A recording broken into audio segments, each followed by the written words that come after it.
And last but not least, somebody that I just want to see what they put out there. We're going to go with Waves in Games. I want to know what his top 10 favorite of all time is. And lastly, Peter. Wave. And how do you do the and symbol? Games. Oh, yeah, that's right. Waves and Games. You're the last challenger on the Iowa Retro Gamer Dad channel. Why am I everyone's last pick? What's up, Wave Riders? So as you saw, I was tagged by both Retro Mikey 78 and Iowa Retro Gamer Dad to figure out my top 10 greatest games of all time. So after taking about a month and a half to look over my games and really calculate which games are my top 10 of all time, I finally got down to 35.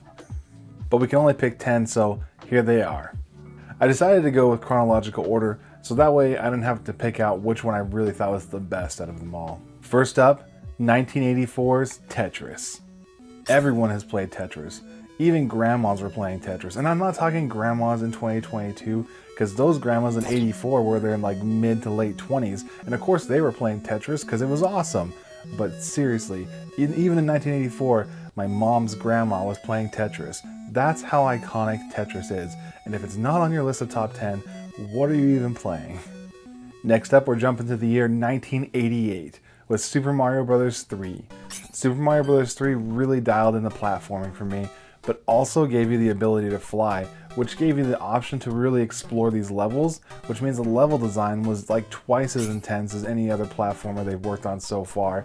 And because of that, they put in all these secrets that you could find just by flying. So it encouraged you to use the new game mechanic, which I think is freaking awesome. Next up, we're jumping 2 years ahead to 1990 when Super Mario World came out. Super Mario World is peak Mario gameplay, tight platforming, power-ups. It teaches you about secrets in the game. Like in the first level, you pick up the red shell, you throw it at the Koopa Troopas, you hit 8 in a row, and that last one gives you a 1-up, and all of a sudden you're like, wait a second, did I just kill 8 guys with the same projectile, and now I got a 1-up? Yeah, I know that was possible in previous games, but those games didn't teach you about that. Like, so freaking cool. And then Yoshi. And Yoshi is such an iconic character, you can't even see it in the shot, but he's on my guitar, right here. So that's why Super Mario World's on the list, because Yoshi. Also, there's a really cool mechanic in Super Mario World that makes the gameplay fair. You see, if you're playing with someone who's not great and you are great, when you're on the overworld map, you can transfer your lives to that person so they can keep playing and keep learning about the game. So it's less brutal. It's really nice of them to do that. Jumping ahead to 1995, we have Donkey Kong Country 2. Donkey Kong Country 2 takes everything they did right in the first game and amps it up by adding more maneuverability, with Diddy Kong having both the cartwheel and speed, as well as Dixie Kong having her hair flip that allows you to float through areas and kind of give you a different perspective on how to move through levels. Dixie Kong is probably the best character in the Donkey Kong Country trilogy. And David Wise's score for Donkey Kong Country 2, it like took the jazz that the first game had and then mixed it with orchestral pieces and just... Have you listened to Sticker Brush Symphony? Like, yeah. And then 1 year later in 1996, Wave Race 64 came out. The first time I ever played Wave Race 64 was when we rented a Nintendo 64 from Blockbuster, and we got Mario 64, Cruisin' USA, Mario Kart 64, and Wave Race 64. And we spent most of the weekend playing Mario Kart and Wave Race because they just were phenomenal games. Just great.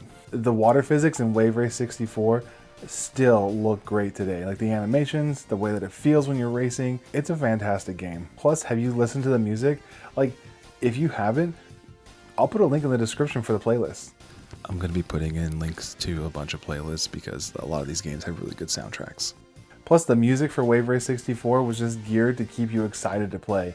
So I think that really helps in keeping it at a high level of energy, as well as keeping it in my nostalgic brain for a long time.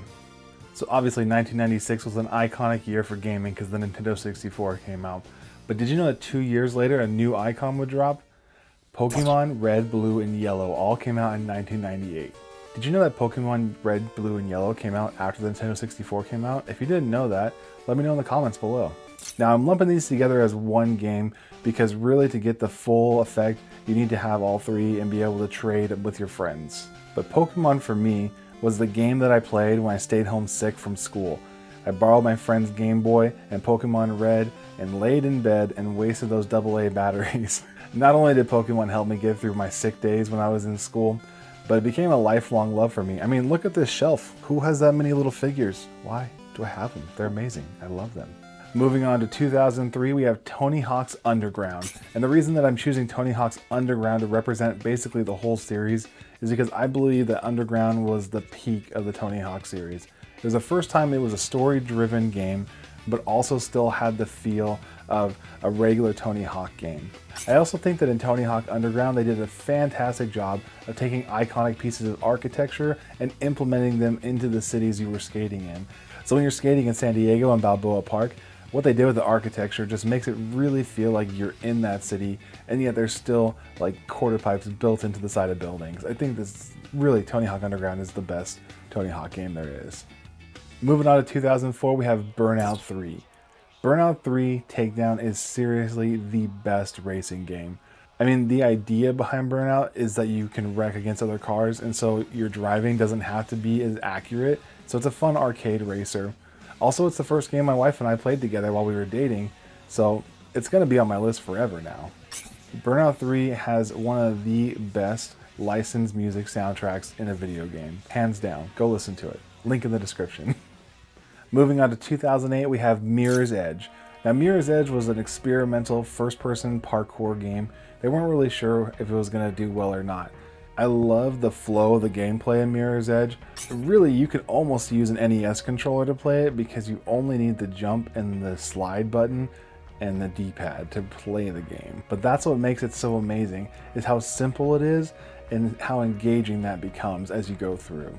And just like a lot of the other games in here, the soundtrack for Mirror's Edge is one of my all-time favorite soundtracks. I literally listen to it about once a week because it's very relaxing and it's just good to have on in the background. Solar Fields did an amazing job with it. Alright, we made it to number 10. But before we talk about that, let's get some honorable mentions in here. Sly Cooper. Okay, Sly Cooper, amazing. Oblivion, so good. Elder Scrolls Oblivion, obviously. Wario's Woods. Freaking Mario Kart, GoldenEye. Basically anything I have a box of on the wall, honorable mention. Alright, for number 10, we're in the year 2011, and I'm picking Portal 2. Now, Portal 2 is a sequel to another experiment game that did fantastic, and it became more story-driven as you got into the second game. But what really sets Portal 2 apart is the multiplayer puzzles. Being able to play with a friend, either couch co-op or online, and go through those puzzles together is an amazing experience. Also, the story for Portal 2 is really fun. Wheatley's really funny. You get to the end and you're like, oh dang, that thing happened. I'm not going to spoil it for you, go play the game. But like Mirror's Edge, Portal 2 really has very simple controls, but because of the simplicity of the controls, the gameplay becomes complex as you work through the puzzles, which is how a game should be made in my opinion. So what do you think about my top 10 list? If you like it, go ahead and hit that like button. Now, one of Mikey's rules for taking on this challenge is that you had to tag 5 people. But I'm so far into this challenge, like everyone has done this already. So I'm going to leave it as an open challenge. So I was going to leave this as an open tag. My wife said it was a huge cop-out to do that. So I'm going to go ahead and tag 5 people to make their top 10 best games of all time videos. First, I know he's already been tagged, but Lightsaber Samurai. Let's get it done, man. Let's see your top 10. Next up, JLove81. I think she's also been tagged, but she hasn't made a video, so let's get a push for her to make one as well. For my third pick, I'll go with Russ Lyman. For number 4, we'll choose Essex Retro Gamer, and number 5, Your Player 2. If you guys are up for it, go ahead and make a video response. Let's see your top 10 best games of all time. And as always, YouTube's going to give you something to watch here. Catch you on the next wave.